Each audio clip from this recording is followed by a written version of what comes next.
So Okay. you've just come from roughly where? From the east? We were in the Eastern Front, in the Donbass region.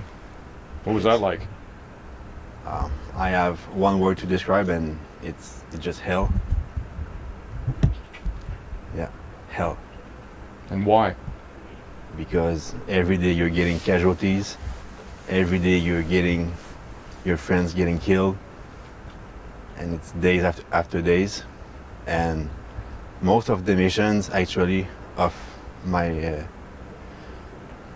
my friends that they come from the Marines, from the States, it was just going to recover dead bodies of our friends that were killed in action from their previous patrol.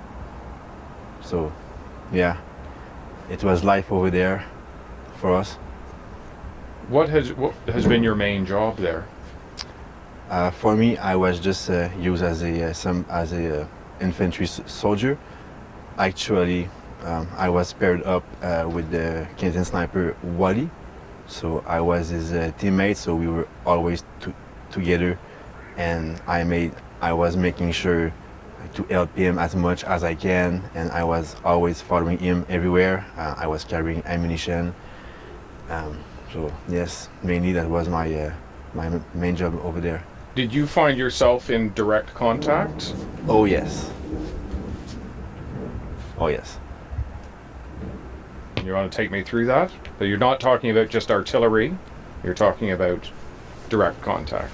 So are we talking about just the east, or can I talk about You can talk about wherever you want, yeah. Thank you. Yeah, so I mean, me and Wally's first missions in Irpin, it was to go into a apartment building and set up a sniper position from there.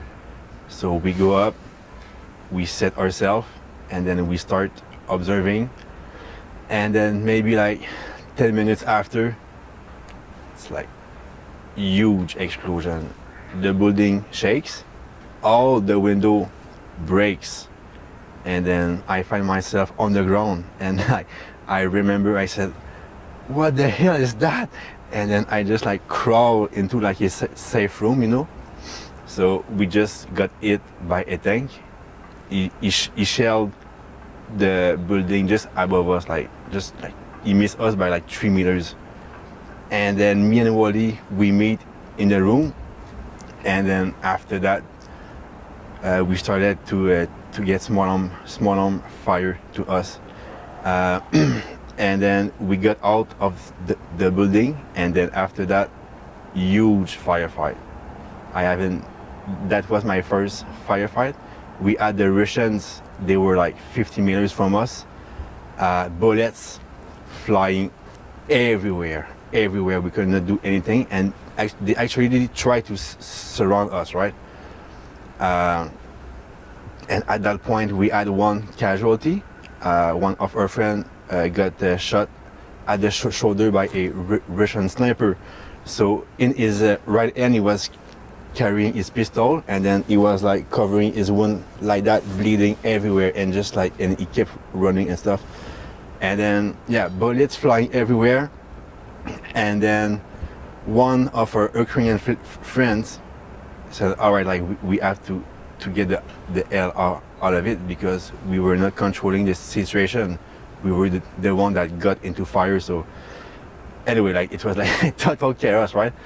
And then he shot, that guy saved our life. He shot RPG to the Russians, and it gives us enough time to just run for your life, right? And then I remember I was running, and then huge explosion just at my right. I think it was like mortar fire or something, bullet just flying. And then we had came with vans, you know, like vans. So everyone get in the vans as soon as possible.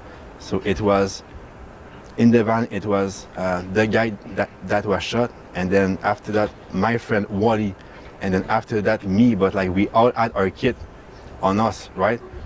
So for me, my right hand was holding the head panel of the passenger seat, and I was holding the other head panel, right? But we were too much in the van, so I couldn't close the door. So my back was outside the van, and I was holding like that. And that guy was driving like 100 kilometers in like a really residential street, right? And and then if I had left, I would just fall and just like fall on the ground. And then I had like the passenger guy was still shooting at them when we left. So and then we just it's a miracle, like we just made it out of there. But I mean, yeah, and that was our first patrol, our first mission. And then from there it just got worse. Yeah, that's what I would say. How long ago were you in the east, in Donbass? I would say about maybe 10 days ago. We did approximately one week there because at first we were fighting in Irpin. Then after that, with our group, we freed the city from the Russian. And then me and Wally and our unit, we got sent to fight in the east. And then, yeah, in the east it was total different experience, because in Irpin it was mainly urban fighting, but in the east it was like the vibe was like World War II. It's like rain, mud, fields, trenches. Yeah, and it was hard because there was an entire Russian tank regiment on the other side of the valley, but we could not really do anything because we had one javelin with us, and actually Wally learned in 2 hours how to operate the javelin.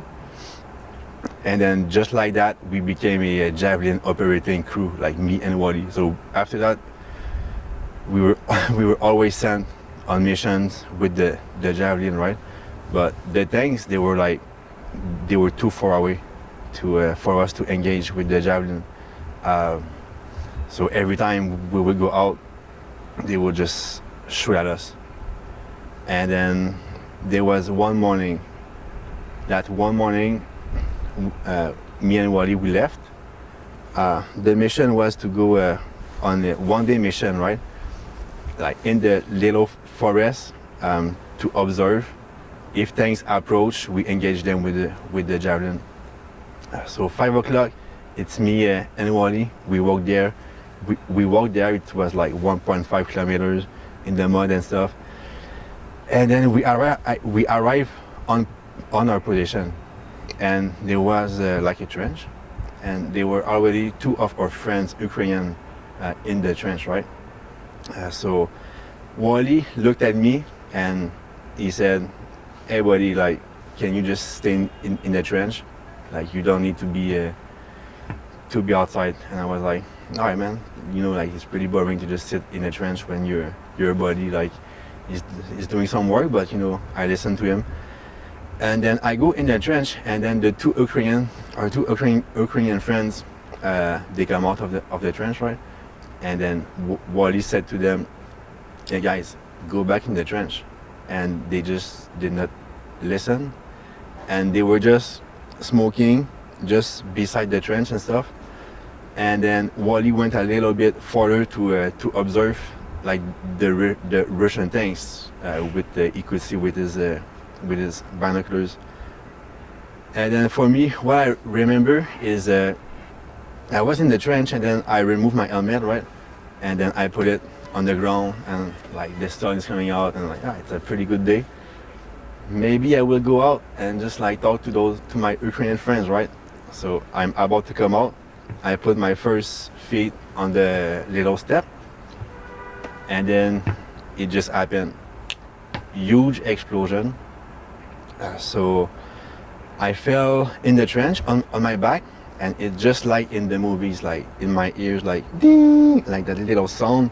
Then I'm like, what the hell?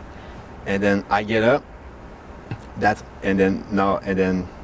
I understood what had happened. Like we just got shot by a Russian tank, and it was like very precise shot. They could see us very good, right?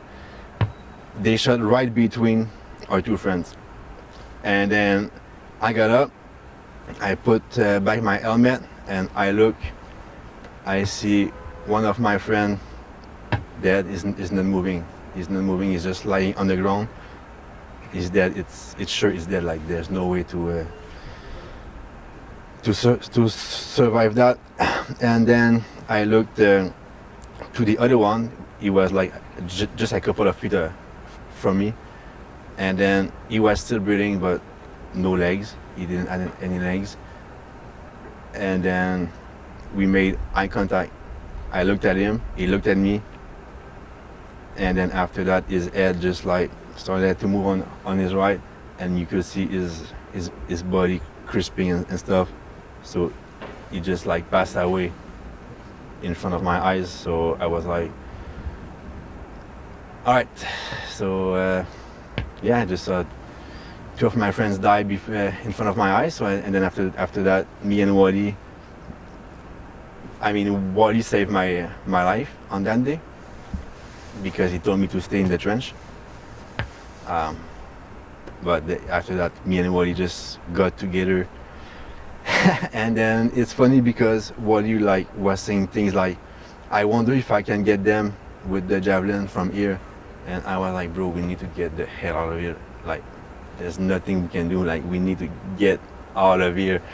And then he said, oh, I need to go get my sniper rifle. Yeah. So he crawled back beside the trench. The tank shot once again at the same place. He received like shrapnel and stuff, but like it's fine.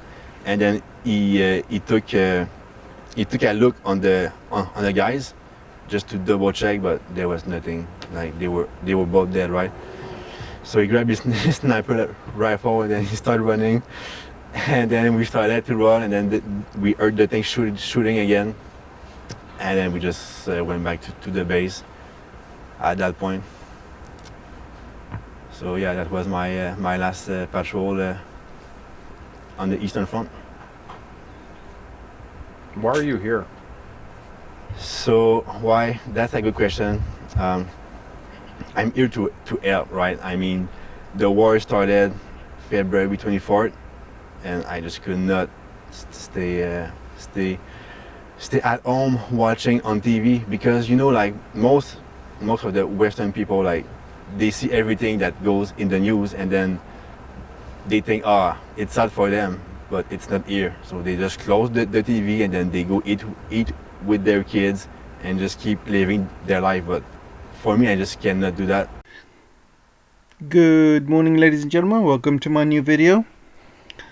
Hope you enjoyed that clip I showed you in the beginning. It's a real true account of what's really happening in Donbass, and you won't see many mainstream media channels reporting on it. You won't see anything like that on the BBC or many news channels. They're not going to report anything like that, because according to the narrative, Ukraine is winning, Russia is losing. So they don't want to show things like that. Unfortunately for them, people are not buying it. People are just fed up. People are bored. And I gotta say, Ukraine is losing a lot of support. I say this because a couple of incidents happened in the last few days, which I want to kind of discuss with you guys. First of all, I saw a Ukrainian guy getting fined on the train for not having a ticket. And he was arguing with the ticket inspector. He was saying, I'm Ukrainian. I'm Ukrainian, I've been, we've come from a war zone. I was told it's free travel. And good thing, I really respect this ticket inspector. He basically said, I don't care if you're my mother. I don't care if you're my mother. You need a ticket before you travel.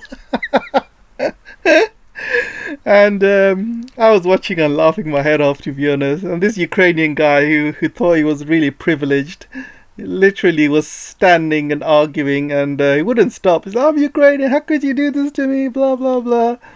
But he still got a ticket, and I just found it really funny.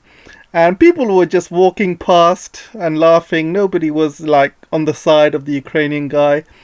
People were just walking past. They were too busy. They were too busy to even care. And yesterday, I got to tell you this. I hope my missus doesn't watch this video.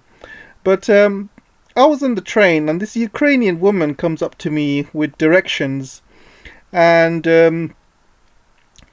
she was probably one of the best looking women I've ever seen. I mean, I'm not surprised, that people want to host these Ukrainian women in their houses. I mean, she was absolutely beautiful. She looked like Irina Shayk. I don't know if any of you know Irina Shayk. She used to be ex-girlfriend of Ronaldo.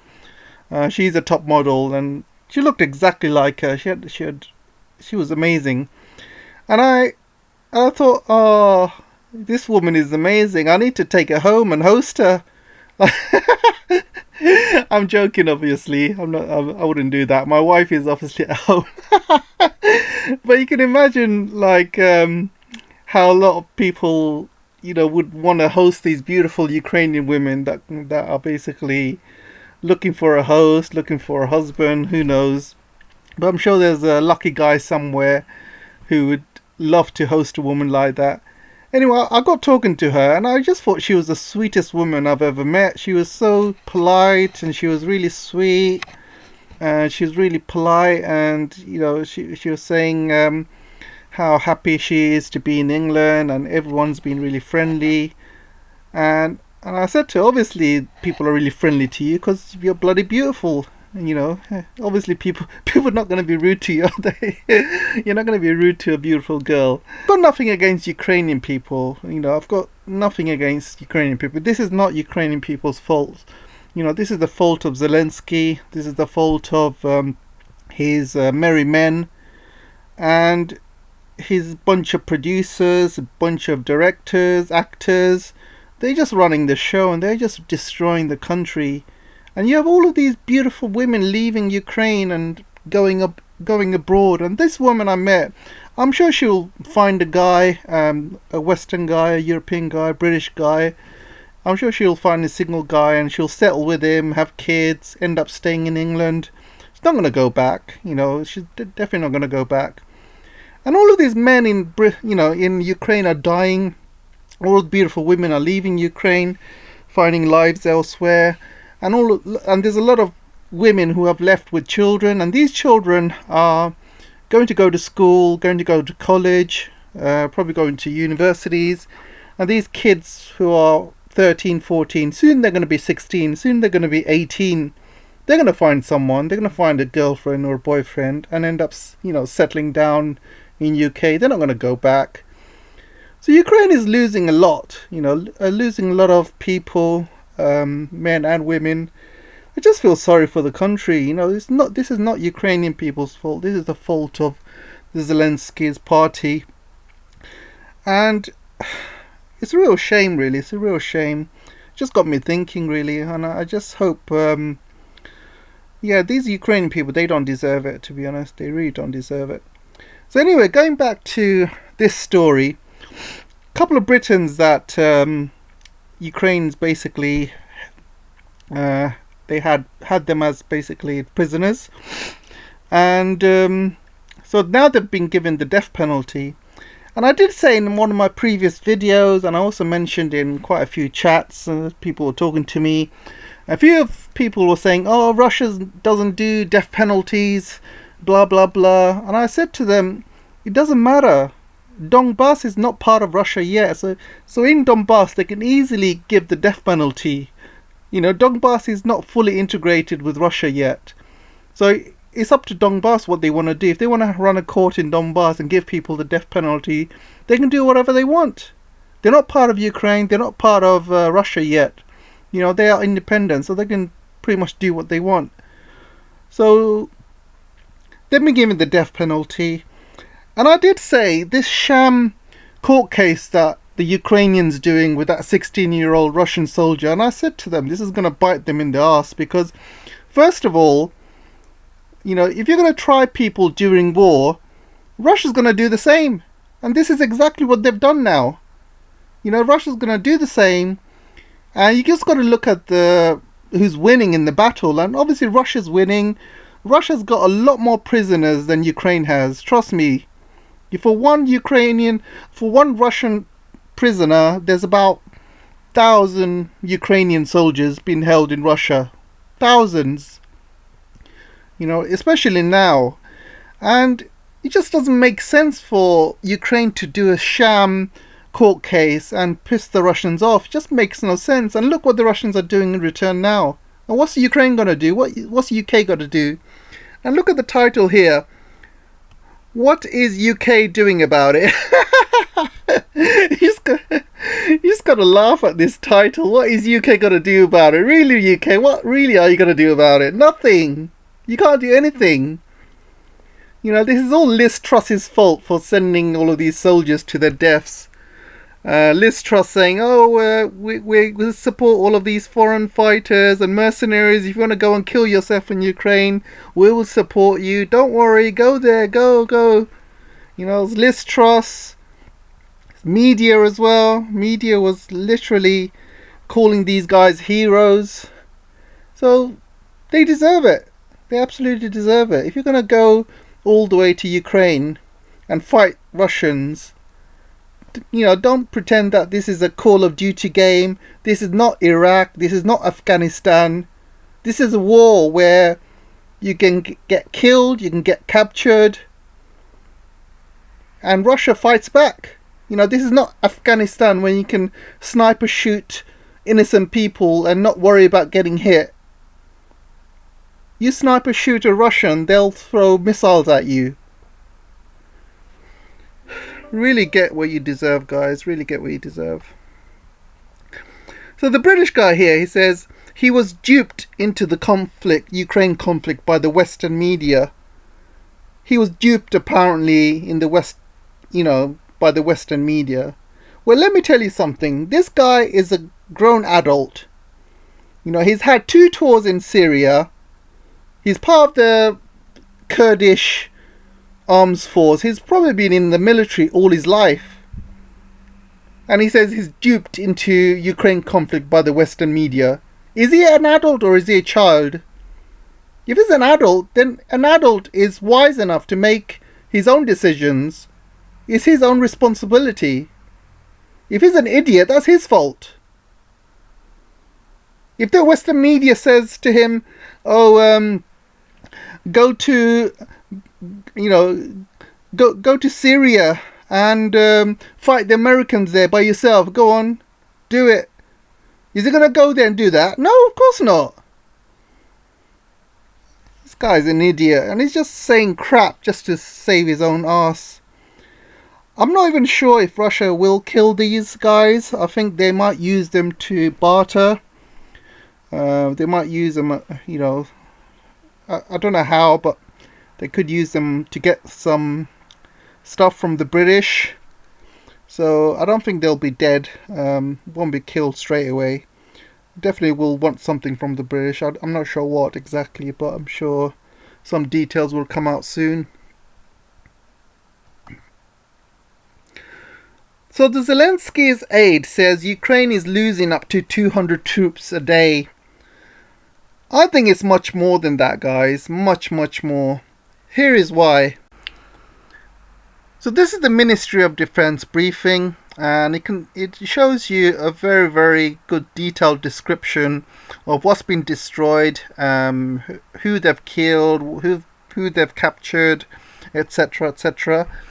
So you can see everything that the Russians are doing, all of these anti-tank mines and explosive devices, and all the missile strikes that they are doing.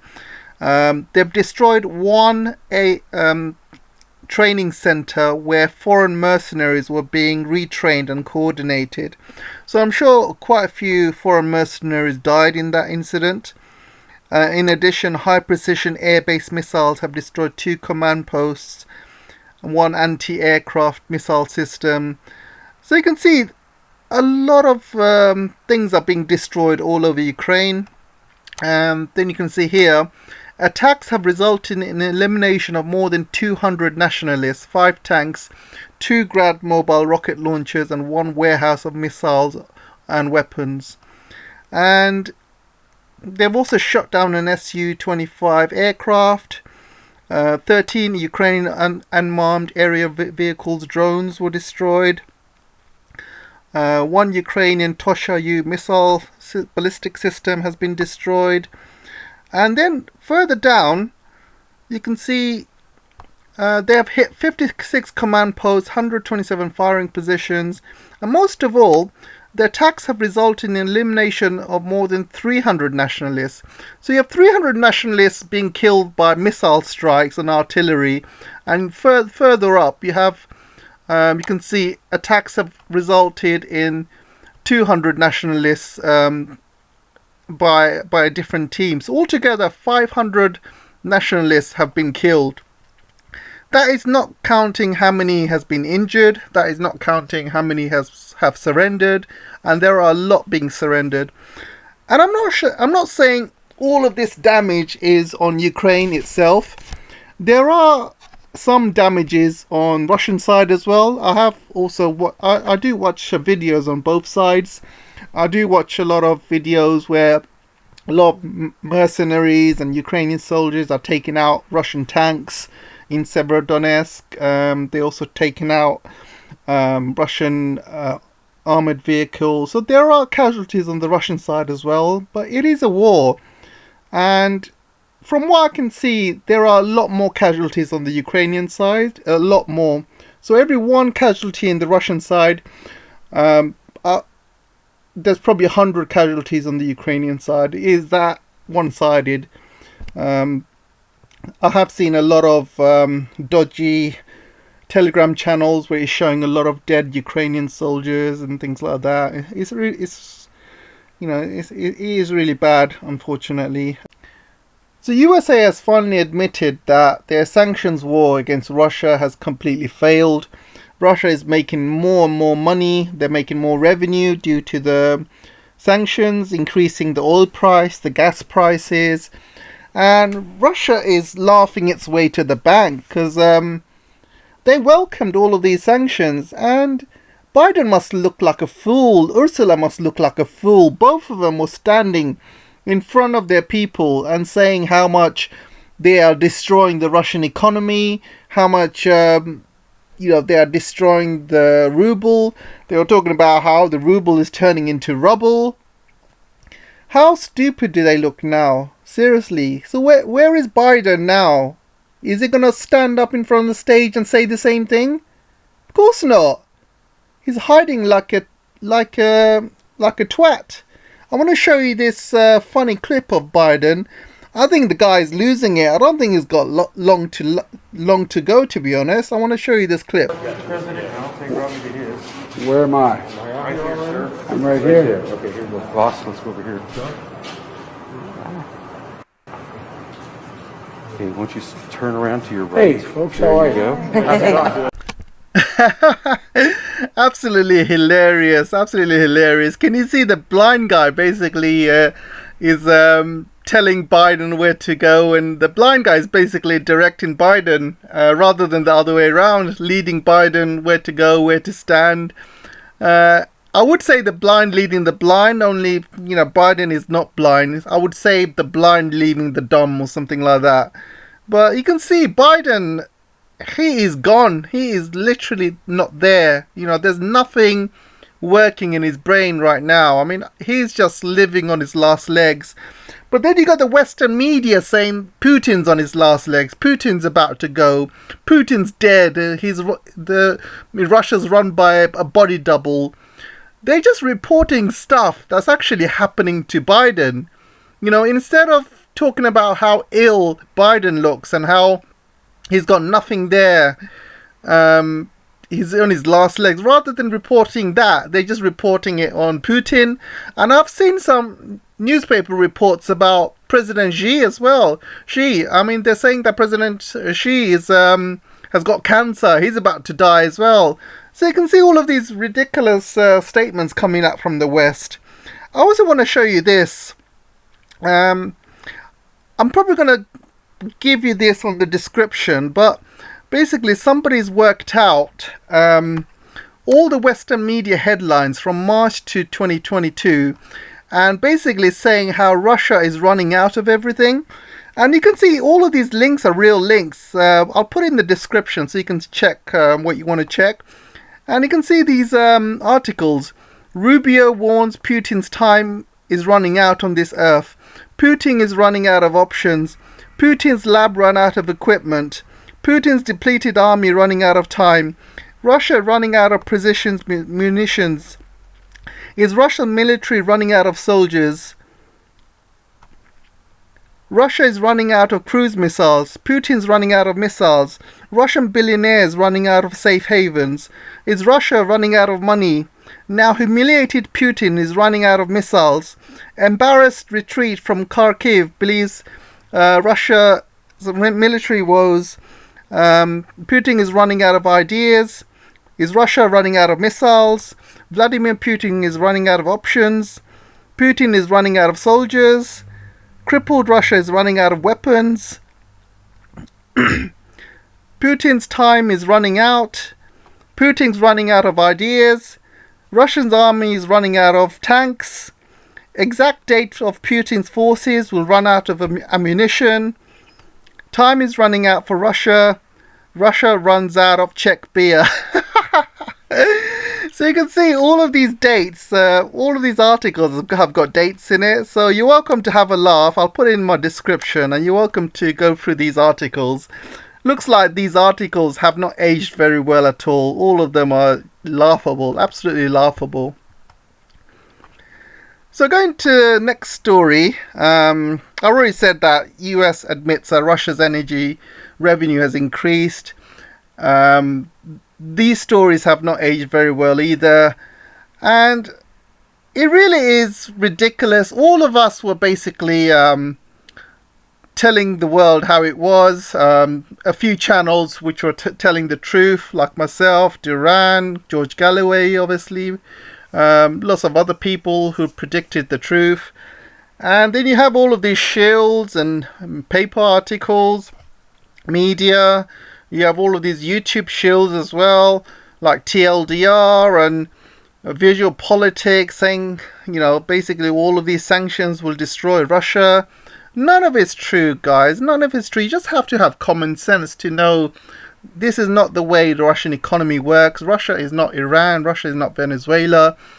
And you just need a bit of common sense to know these sanctions are not going to work. And when these sanctions were placed, you know, you're welcome to go back to my old videos when these sanctions were placed, and you can see I told you these are not going to work. These are just going to hit the Western companies and Western countries a lot more. The oil prices are going to increase, gas prices increase, and Russia's going to be laughing all the way to the bank.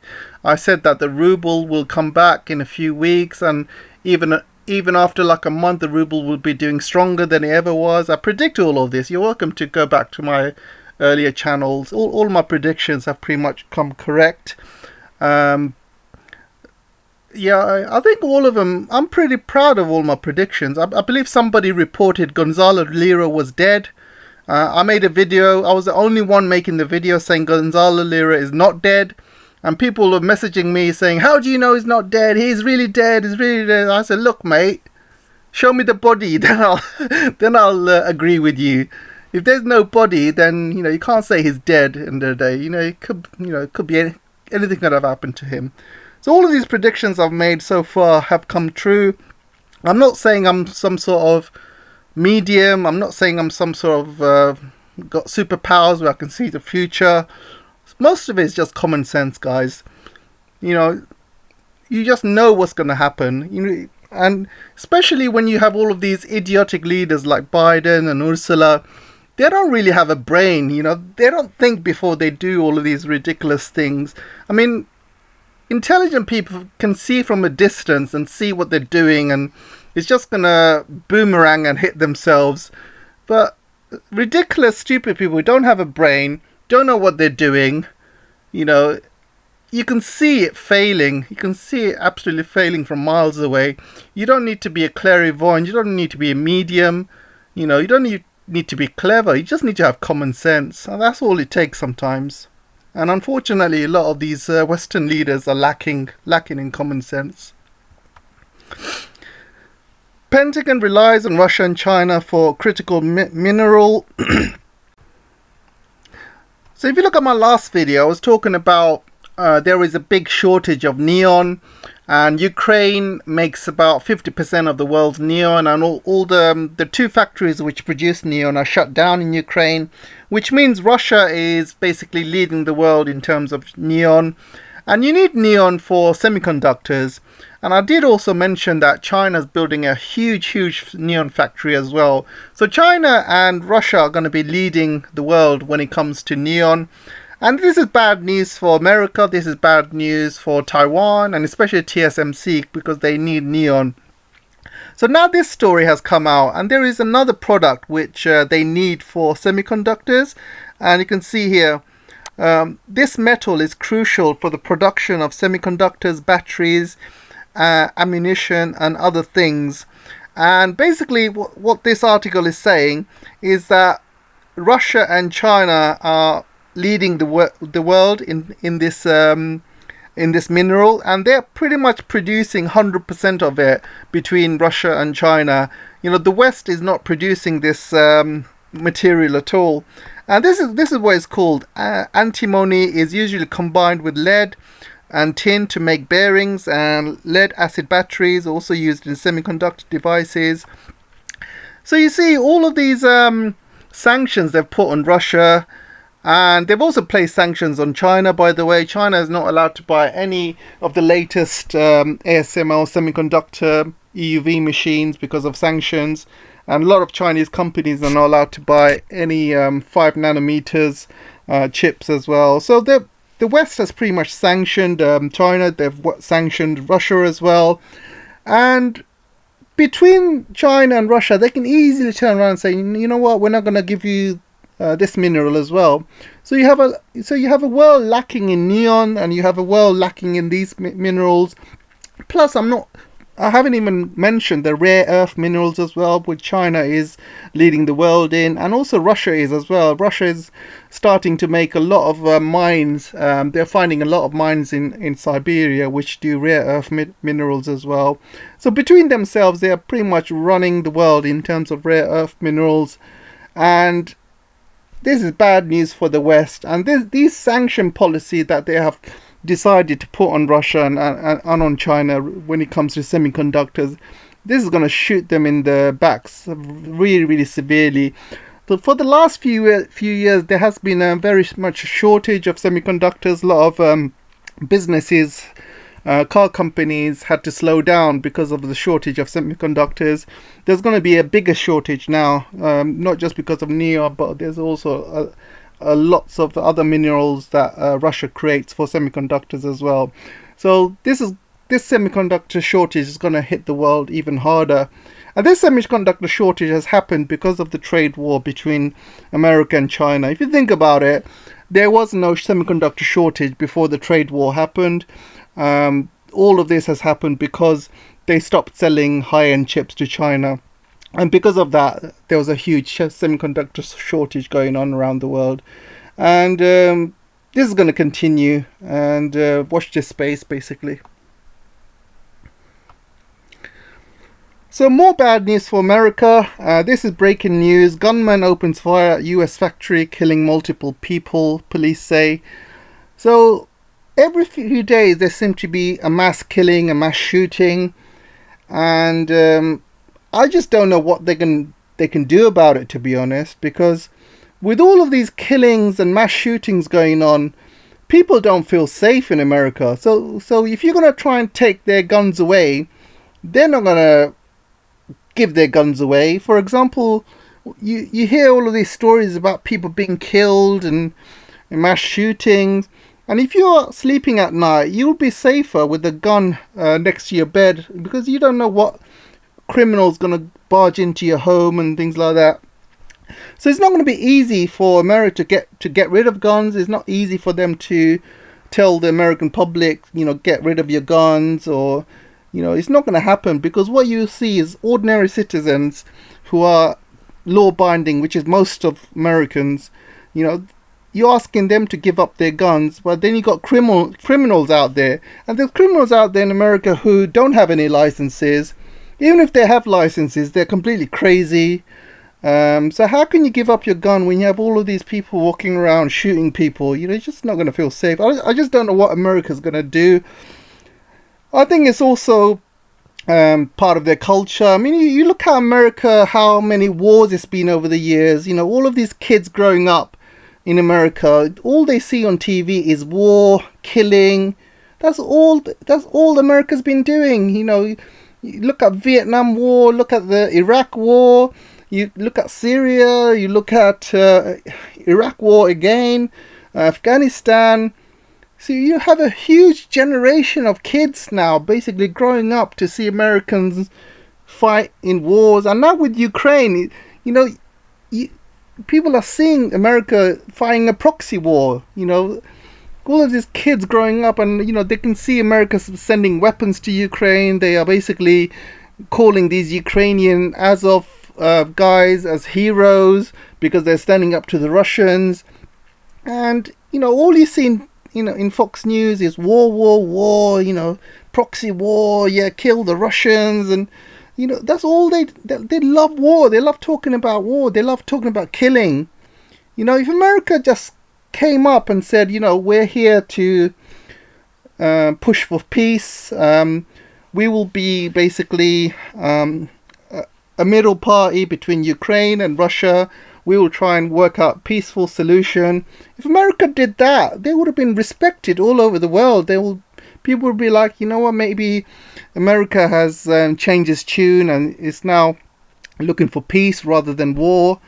And, they could have easily have stopped this war from happening. All they had to do is say to Russia, we understand your security concerns. We understand you don't want NATO against your borders. You don't want nuclear weapons against your borders. So what we'll do, we'll make sure Ukraine stays neutral. It's for the best way forward between Russia and Ukraine.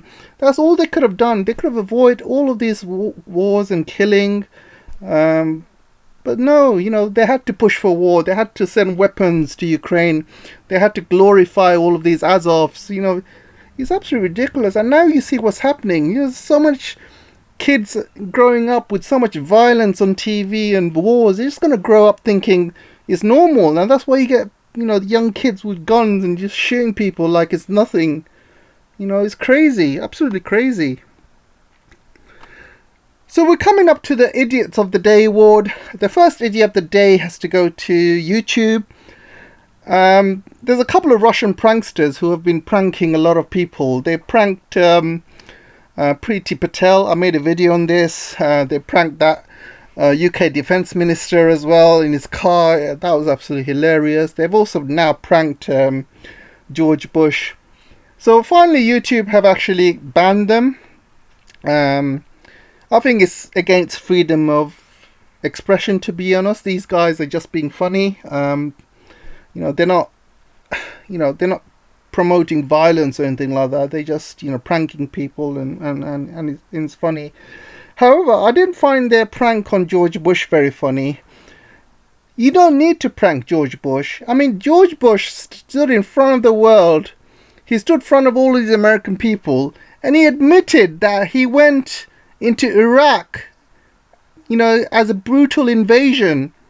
Everyone knows that he meant Ukraine. He meant to say Ukraine, but he still got Iraq in his brain. So he stood up in front of the world and he's like, Russia, this brutal invasion of Iraq. And then he realized what he said is, oh, no, sorry. I'm only 75 years old, blah, blah, blah. Tried to cover it. But he knows what he did was wrong in Iraq. Killed millions of Iraqis. God knows how many Iraqis got injured. This guy needs to be it's not funny pranking him, because I just don't think it's funny. This guy is a war criminal. He kills so many Iraqis, and everything that's happened in Iraq. I'm talking about the Abu Ghraib prison. You see everything that was happening in Abu Ghraib prison, the way they were treating the prisoners is beyond human rights. And they have the nerve to basically blame China for having these terrorists in concentration camps.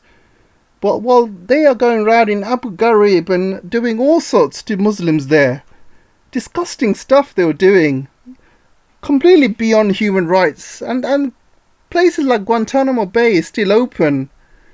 So really, I didn't find his pranks funny on George Bush, unfortunately, because George Bush has pretty much pranked himself by admitting his wrongs in front of the world people. And this guy, can't laugh at him at all. I think this guy needs to be put in front of a tribunal for war crimes, because he went into Iraq, killed so many people, injured so many people, and nobody's being punished for it. He went and lied to the American people, lied to the world, saying there's weapons of mass destruction, when he knows he wasn't like that. This guy is the real criminal. It's crazy. So the second idiot of the day, which I'm gonna go down to, the gas prices are forcing US cops to ration calls out. So basically, police in America are deciding where to go and where not to go, because of the huge gas prices. They can only pick and choose what's a real emergency and what's not an emergency. So already there's stuff happening in America, like they do not prosecute shoplifters, for example, that steal stuff beyond a certain value, below a certain value. So that's why you have so much crime going on in all of these American cities. In San Francisco, you have all of these homeless people walking into shops, stealing stuff, and these guys, they don't care. They know they're not going to be prosecuted, so they just grab what they want. And I've seen YouTube videos where all of these homeless people just going into stores, grabbing what they want and walking out.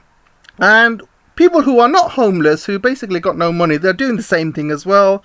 They're stealing people's parcels as well. You've seen all of these parcels in all of these rail stations, all scattered along the floor. People in America stealing electric vehicle pipes. The pipes which charge electric vehicles. Those pipes are quite expensive, so they cut them off and they sell them, because they are very, very expensive, those charging pipes. And it's crazy what's happening. Everything is spiraling out of control. And one of the things I've seen in Twitter today, which I found is actually quite shocking.